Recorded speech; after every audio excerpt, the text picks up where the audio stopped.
It's a real honor to be here, to be able to see many familiar faces whom I have a lot of respect for.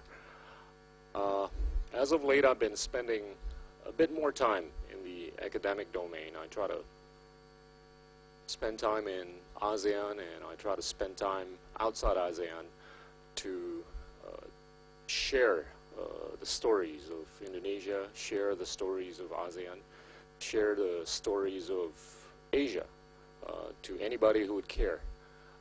And it becomes more and more relevant or apparent that the relevance of Indonesia could be at risk if there's not a whole lot of voices that basically project Indonesia in the right manner, if not the realistic manner.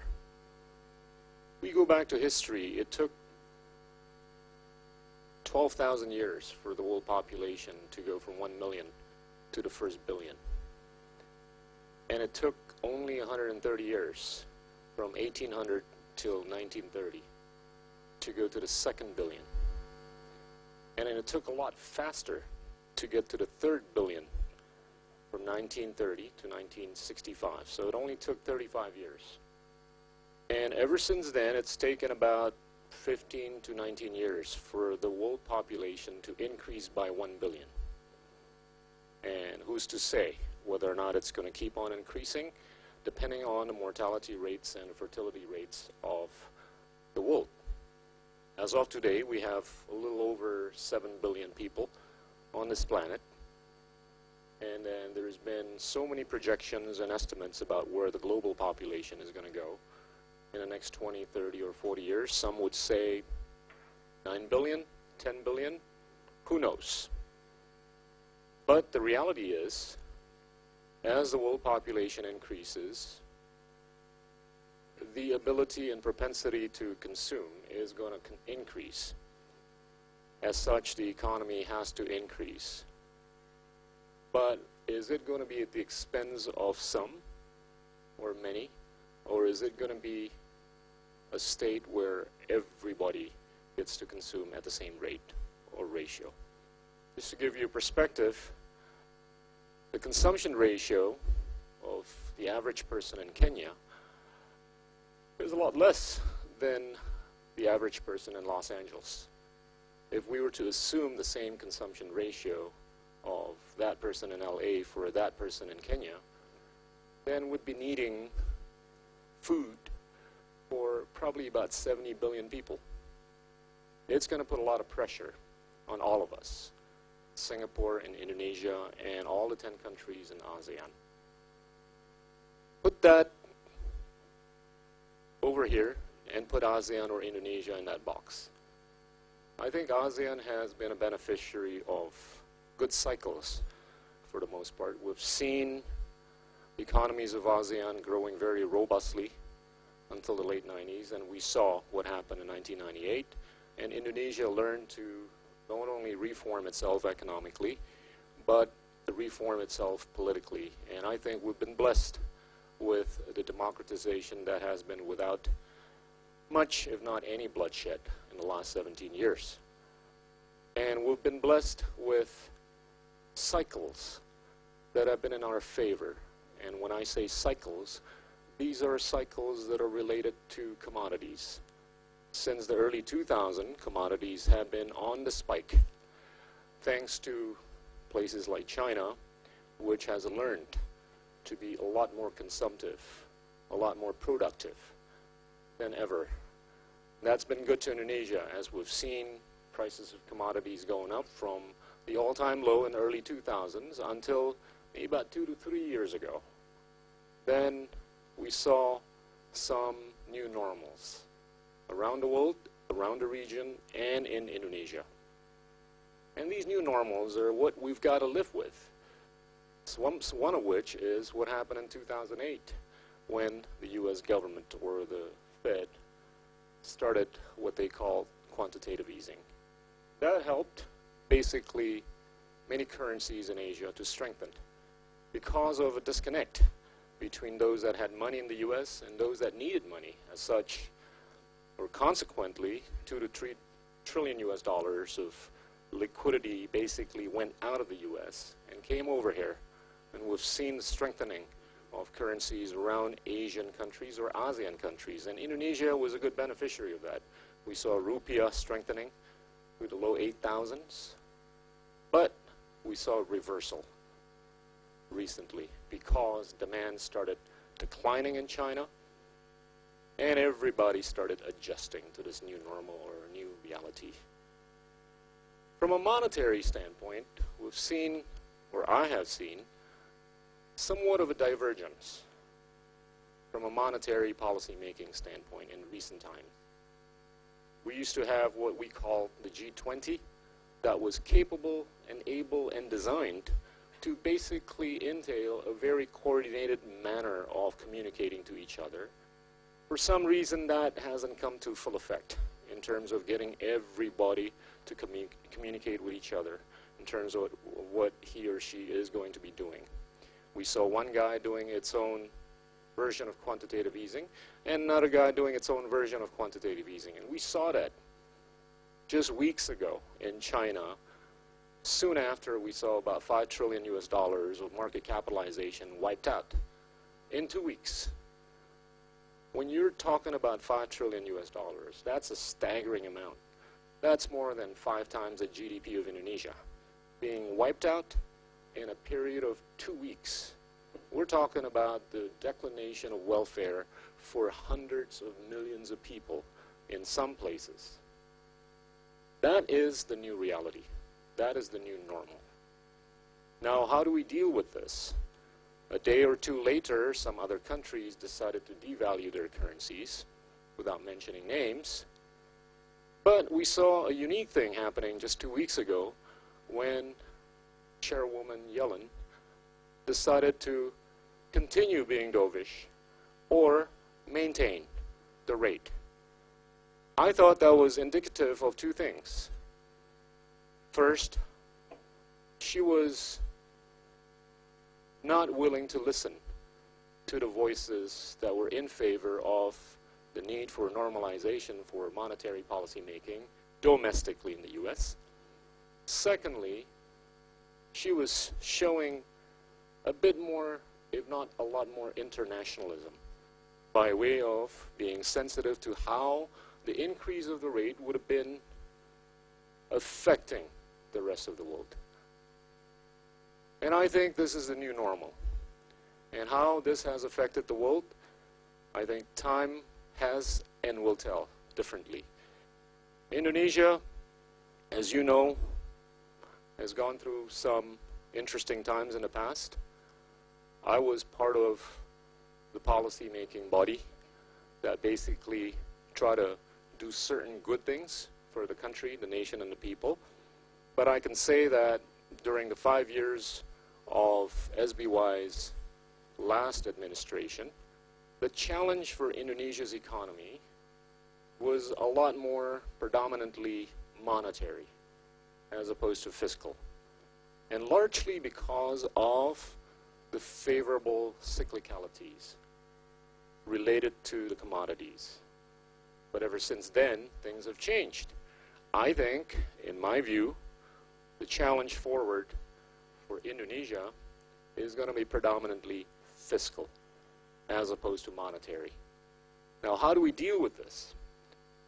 I brought some slides, but I'm not sure if you want to look at the slides. I usually don't do slides, but if we could move to, do I do this or somebody's going to do this?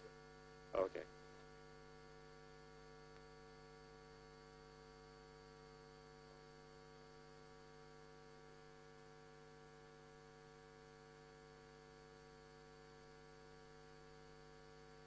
We've seen the reversal of the commodities cycle, and we've seen pressure on rupiah.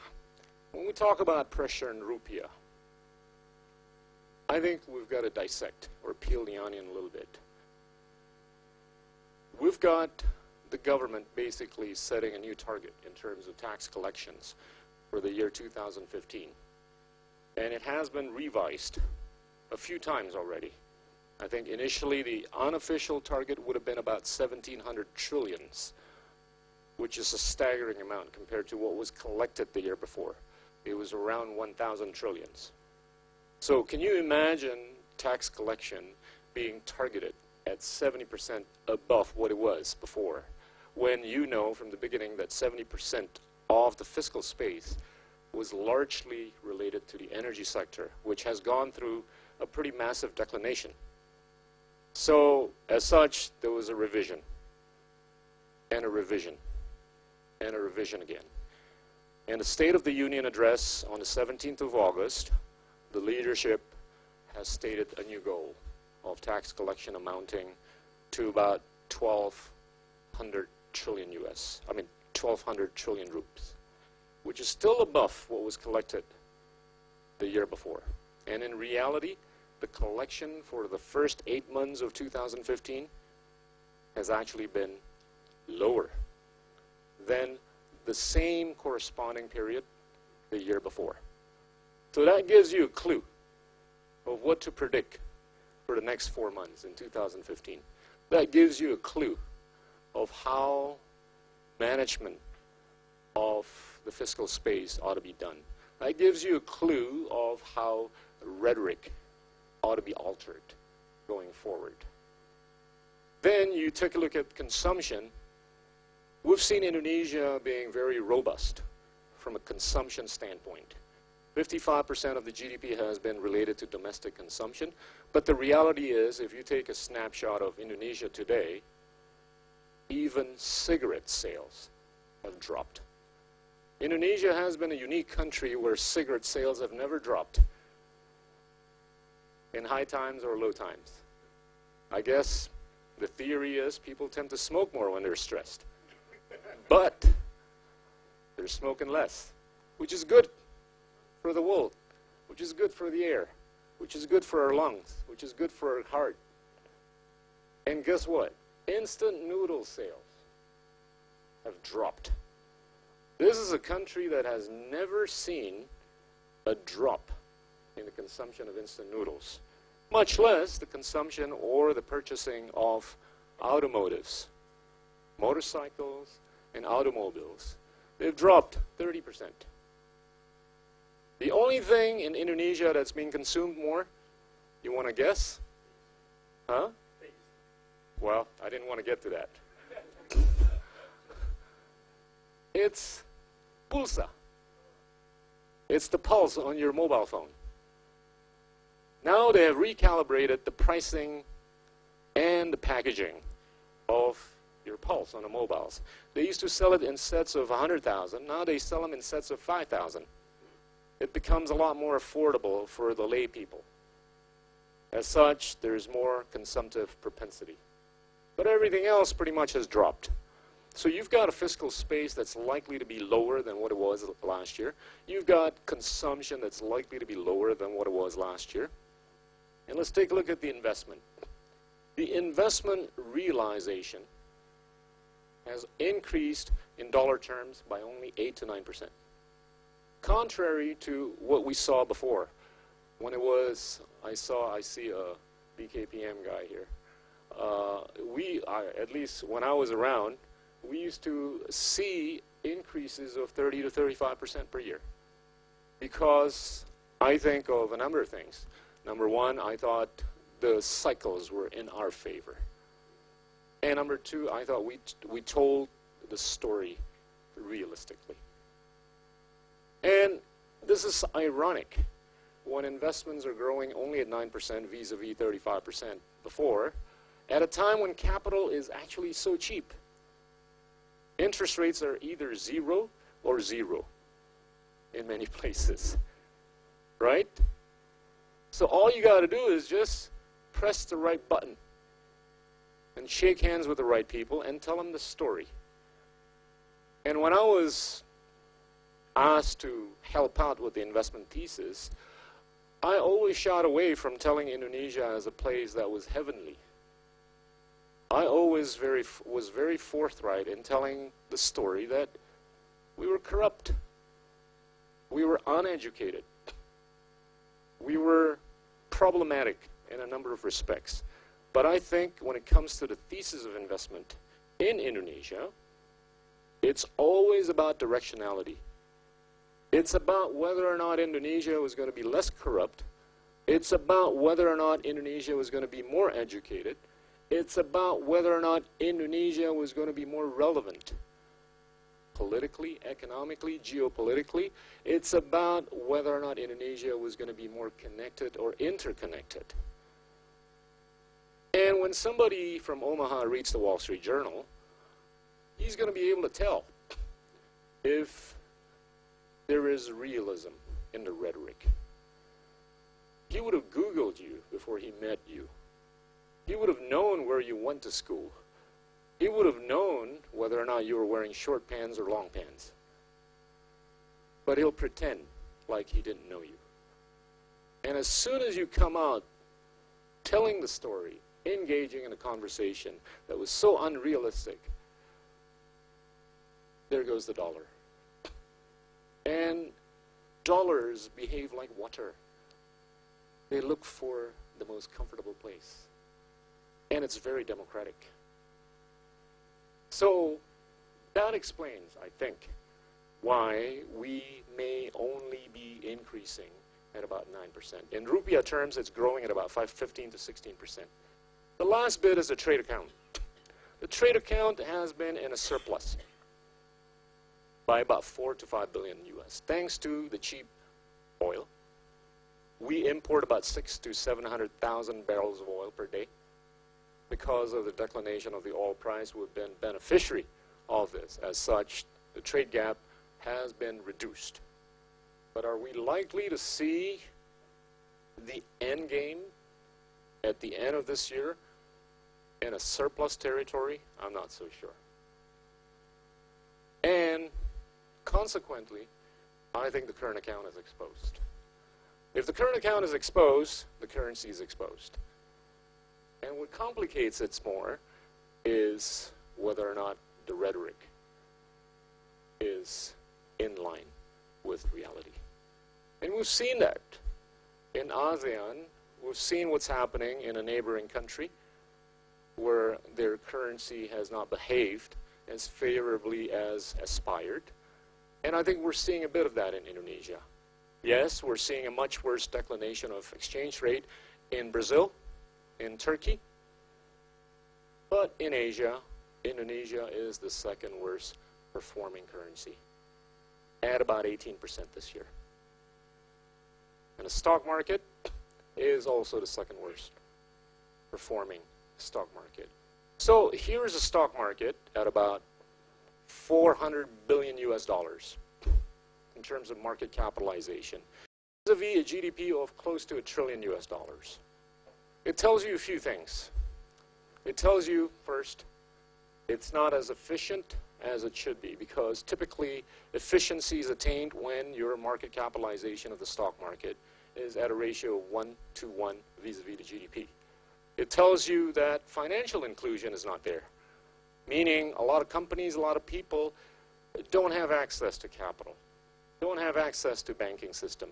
I've always talked about or having 65 million small, medium entrepreneurs. Only 20 million entrepreneurs have bank accounts. Can you imagine? 45 million out of the 65 million small, medium entrepreneurs don't have bank accounts.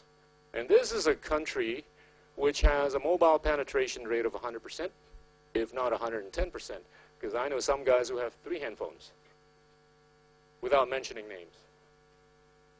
And here's a country with an internet penetration of about 40 to 50%.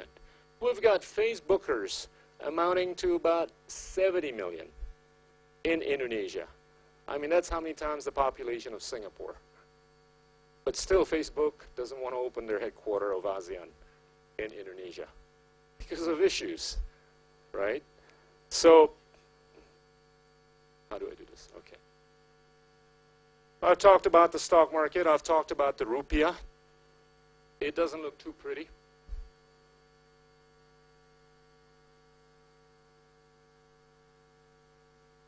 That's the current account. Estimates from various sources say that the current account deficit is likely to be 3% this year, a bit wider than previous. And a fiscal deficit is likely to be a little over -2%. So how do we do this? I want to share with you some stats. We've got 1 bed per 1,000 people versus over 3 beds in China. We've got 0.3 doctors per 1,000 people versus 1.6 in China. We've got, actually, the 1.6 kilograms of meat is wrong. That was about 4 years ago. It's gone up to 3 kilograms. But are we supposed to be proud? No. We only eat 3 kilograms of beef per capita per year. You know how much the Argentines eat? They eat about 55 kilograms of beef per capita per year. I'm somewhat a believer of beef because it has a lot of protein. And protein affects the quality of your brain. And I'm somewhat enamored with making sure that our kids, before they hit 9 years old, they get the utmost amount of education. Because your brain formation takes place 90% before you're 9 years old. Guys, that's too late for us. Okay? We have a stock of only 16 million cows in Indonesia. You know how many cows are there in Brazil?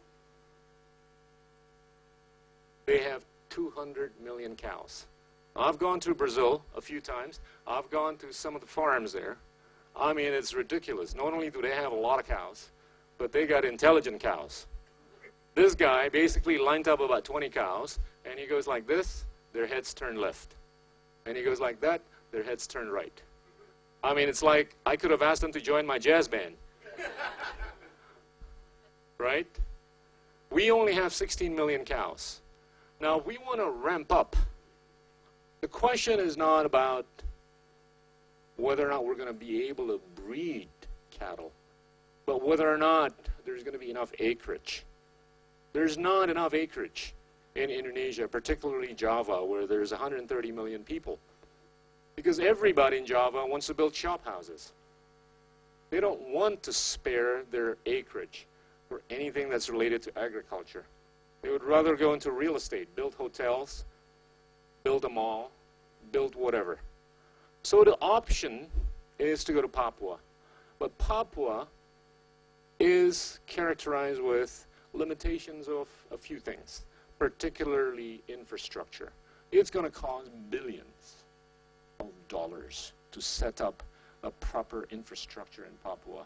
And the logistics of basically transporting cattle and other means or food staples from Papua to Java is the other big question mark. And that all relates back to the investment thesis. And I've always been a big believer that it's not rhetoric that puts food on the table. It's capital. And I think it's time, or high time, for us, or the government, or the people of Indonesia to be a bit more pragmatic. We could learn a lot from Singapore.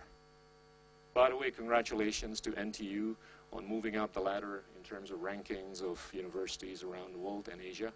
I know you've got some room between yourselves and US, but with hard work and lots of good speeches, you can move up. Cellular penetration, it's actually 125%. Internet penetration is actually 40%.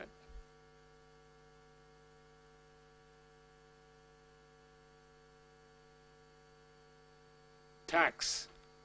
This is the non-OECD methodology. Our tax ratio is only 10%. That's the ratio of our tax revenues to the GDP. If we were to use the OECD methodology, our tax ratio would be about 14%. 14 or 10 or 11%, it's still low. Because the developed economy has a tax ratio of at least 30%.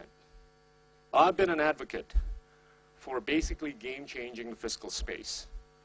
And for a while it fell on deaf ears, but I think right now there's some traction on what I and some others have advocated for. I've advocated for game-changing the fiscal space by way of a tax amnesty. We only have between 20 to 30 million people paying taxes, guys, in Indonesia. And here's a country with 250 million people. Here's a country with 120 million registered workers. Now, if we were to go out and tell everybody that hasn't had a tax ID, you're forgiven. But from now on, you pay taxes. I think we've got every ability to lower tax rates from 30% to perhaps 15%. We've got every ability to lower corporate tax rates from 25% to 15%. Even the publicly listed companies at 20% to 15%. I think we're talking about not only being able to increase the tax base, but being able to make our economy more competitive. It doesn't have to be done today, but at least the rhetoric is necessitated as to create the needed or well-needed psyche for the market that we mean business. We mean business in the sense that we want to create the necessary business climate for Indonesia, the future. There you go, 27 million people paying taxes. Any Indonesians in this room? Do you all have tax IDs? Okay, I'm not from the IRS. Okay. There you go. About $1 trillion, about 1,000 trillion rupees last year, and now the target is about 1294. Before it was at 1,700 trillions. It's been revised down a few times to 1294. The collection, you take a look, year to date until the end of August, only 46%. There's a real risk of not being able to attain the kind of fiscal space that we were aspiring for.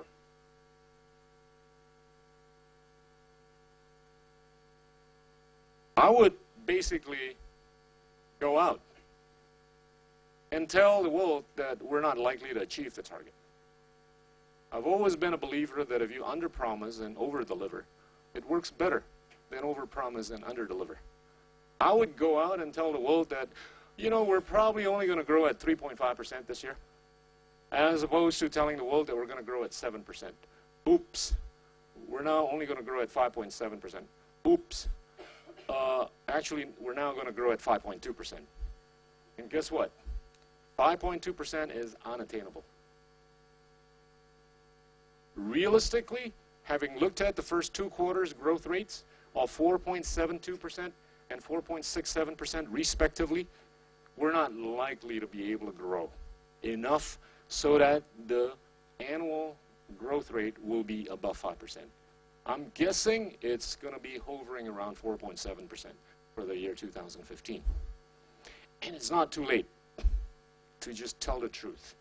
It's not too late to just tell them that we're not going to be able to achieve what we said we were. I don't want to bore you with all these details, but they announce policy packages which I think are good. And this is in line with the new team that was set up just a few weeks ago for the economic thesis. The tax holiday was basically something that we created years ago during SBY's tenure. This is a refinement and an embellishment of what we had in terms of being able to incentivize corporates who would invest in certain sectors by way of getting a tax holiday between 5 to 10 to 15 to 20 years, depending on the size of the investment. And there's also tax allowances, which are basically given to corporates amounting to about 30% of their investment, which would be amortizable over 5 to 7 years. The policy package to increase competitiveness and accelerate, I think time will tell as to whether or not people will bite on this story. Monetary stabilization, there's lots of, I think one highlight that I can share with you is to basically require as many people as possible to transact in rupiah. I think it's good, but the reality is, a lot of corporates owe big amounts of US dollars. When these bonds or these notes become due, I don't think you can tell the creditors that you want to pay them in rupiah. You got to tell them that, okay, I'm going to be able to pay on such and such date. That is, I think, what's affecting or causing the behavior of the rupiah vis-a-vis the US dollars in the market, because that's a much bigger quantum versus some of these transactions that are being required to be done in rupiah by the Indonesian government. Well, we've got a new rule, which I think is pretty funny. If you're a transient visitor in Indonesia, let's say you want to go to Lombok tomorrow, you are encouraged to open a rupiah account or a dollar account in Lombok while you're visiting. You think that's going to work? I don't think so, right?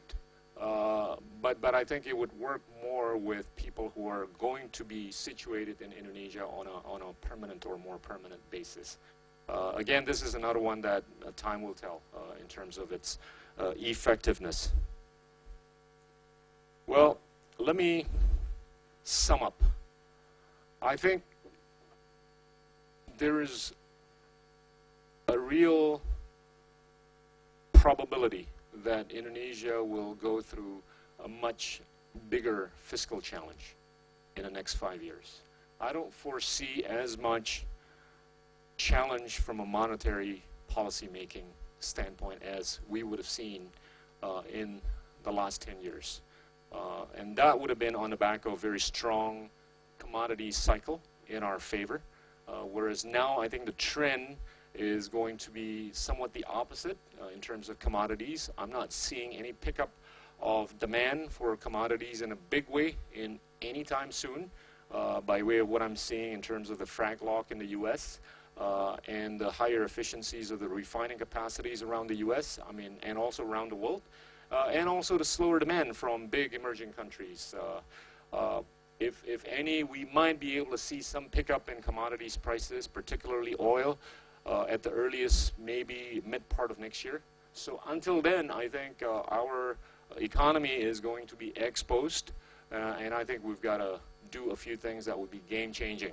I've gone through some policy postures that the Indonesian government has tried to do, but I do believe that if we're not game-changing the fiscal space by way of something like a tax amnesty, I don't think we'll be able to pick up growth rate to where we would have wanted to, i.e. in the neighborhood of 6 to 7%.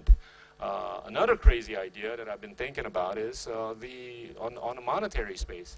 We have our highly respected Pak Sudrajat here, who has been in the central bank, but I've been toiling with the idea of, hey, since everybody's doing their own version of quantitative easing, how about Indonesia do its own version of quantitative easing? It's another way of saying, okay, do we print money? Do we lower interest rates and all that?